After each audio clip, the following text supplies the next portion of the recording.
Hey folks, just want to give a quick little, I guess, discussion about my advancement schedule through the ranks while I was in the U.S. Navy. So I joined in 1987 and I did my 4 years, so I got out in 91. And at that time, the advancement schedule for the enlisted was different than what it is now. Now it's like considerably longer between each of the ranks.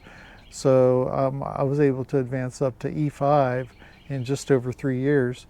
And actually, it looks like I could have done it earlier had I known. But so I signed up to be a fire controlman, and that's working on advanced electronics for the Gatling gun failing system. And anyway, when I got to school, I decided I didn't like it, so I dropped out. But anyway, because I had that advanced school, coming straight out of boot camp, I went from E1 to E2. It was an automatic advancement. And then once you complete your schooling, then you get advanced up to E4. And yeah, so they actually, I don't know, somewhere in there that you go to E3, but when you come out of your A school, you are an E4.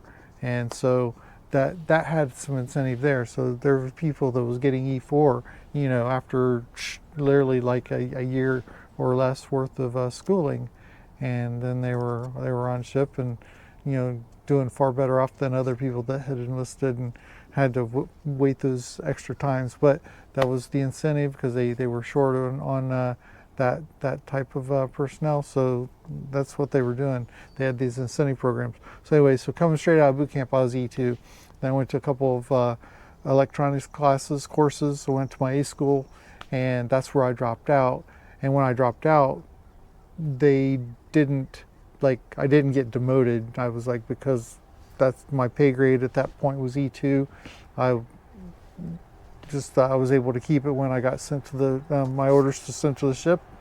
So then I got sent to being a non-rate, undesignated rate, meaning I didn't have a specific job duty. They put me, which most people get sent to the deck department, which is the bosun's mates, and they do all of the ship maintenance. Not all of it, but for all the exterior, they take care of making sure everything's painted and sweep the decks and mop them and make sure that the berthing and every rate has their own berthing cleaning and stuff. But the overall exterior of the ship's appearance, that was mainly bosun mates. And then of course bosun mates do all the rigging and the mooring and controlling of the ship. They stand watches and all that stuff. So anyway, that's what I was stuck with.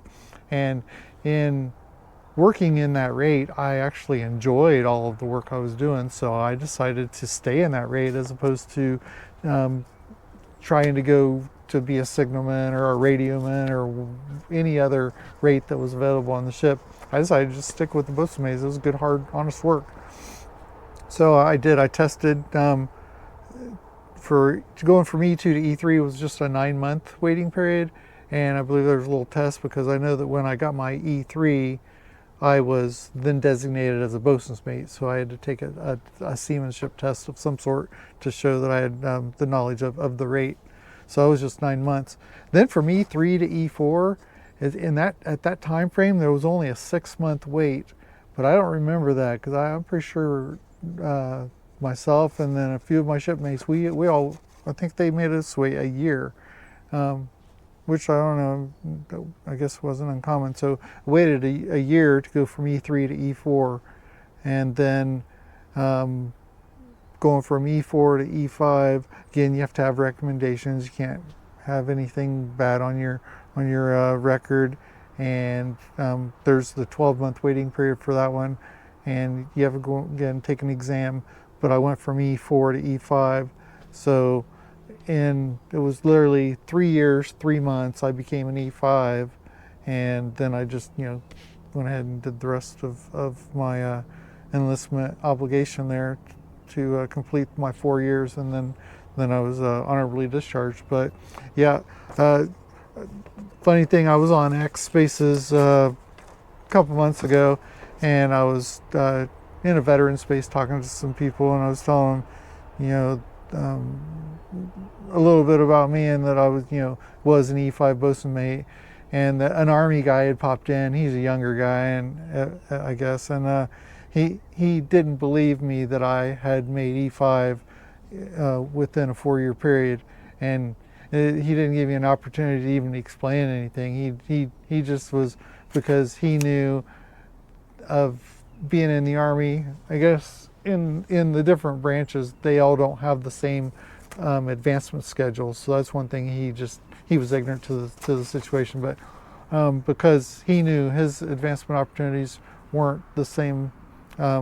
At least, I don't know, he thought it was the same for everybody. So because he knew it was impossible for him to have made E-5 in that period, he thought the same applied to me, and so he actually accused me of stolen valor and whatever, and he was just ignorant on the situation. Anyway, so yeah, I was able to make E-5 after 3 years, 3 months, and again, it could have been shorter, knowing that from E3 to E4 was only 6-month waiting period. But anyway, I digress. Anyway, if you like this information, please like, subscribe, hit the notification bell for upcoming videos, and until next time,